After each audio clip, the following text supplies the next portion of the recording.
What we do in Ticza is the student teacher enrolls for a degree program at a distance education university. And through this degree program, they actually go into schools virtually from day one. So what happens is they go into schools with a mentor and they do the distance education program at the same time. Broadly, we call this an extended student teacher internship.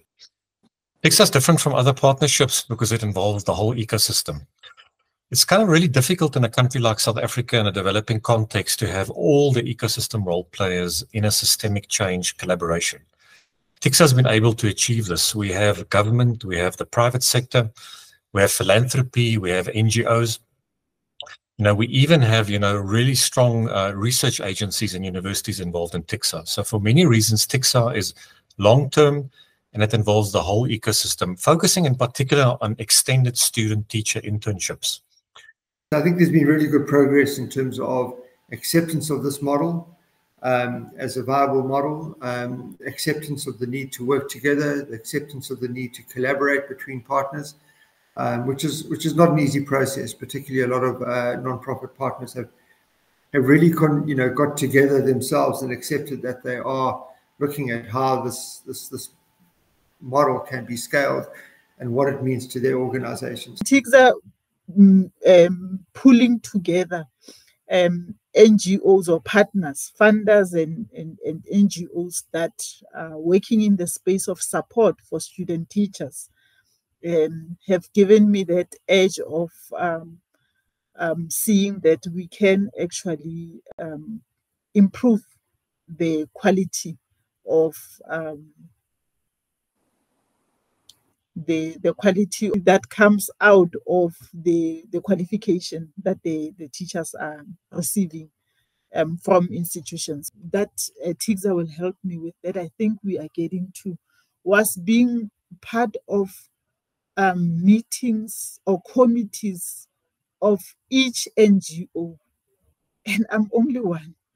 But with Ticza, I'm able to meet all of them at one point, and we are able to then have common agenda on the table, and our discussions are more focused and more directed. Ticza brings that power, that muscle of not only putting funders together, but also providing reports, data that is able to inform the decisions that we are going to be able to take. And this data, it's a collective effort that is coming out of working with all these NGOs. And we are unable to really provide data that is conclusive and that is able to be utilized by the policymakers. So for policymakers, the data that comes from research. Before, there had been a lot of resistance, and part of the resistance was a complete misunderstanding as to what Ticza is about.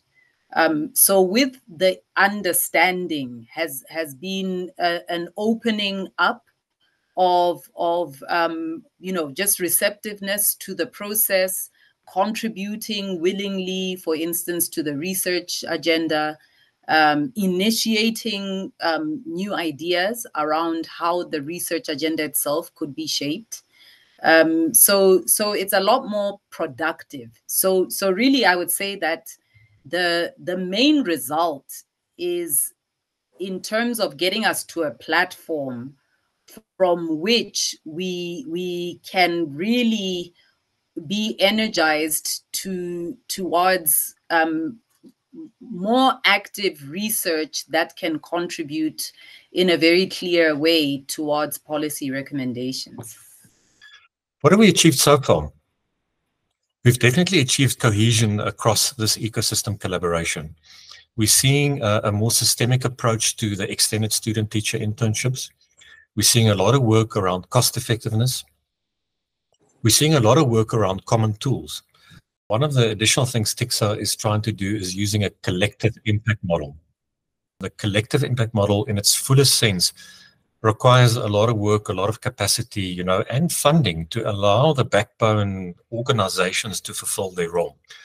And so Ticza is one of the very few collaborations that JET is running that kind of has the full suite of the policymakers, the different ecosystem players, as well as, the proper backbone that is constituted with good governance, a process like this for over multiple years. These teacher internships have been happening for a range of years in different forms.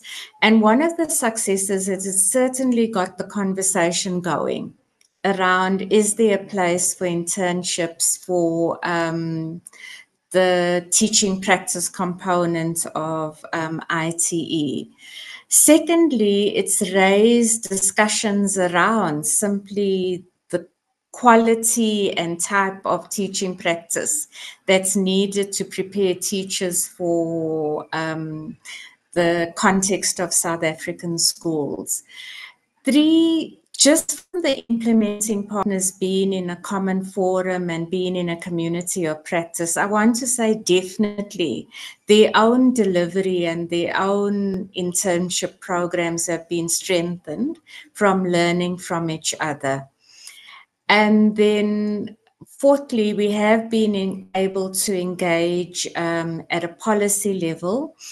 I think where we are and where we've benefited from collaboration of the sort of Ticza is that there's been a maturity process where we get to a point of pragmatism. And the point of pragmatism is really around understanding the common denominators. So not everything has to be exactly the same. We don't all have to see things in the same way. Within identifying commonalities, there's also room for diversity. And that attitude and that maturity of thinking has made it very possible for us to leapfrog from where we were into a co-creative process, which I think in terms of impact is far better than what we were trying to do individually. The good work that has been done so far, sustainability of that work is quite critical, because I think, should there be no Ticza, then what?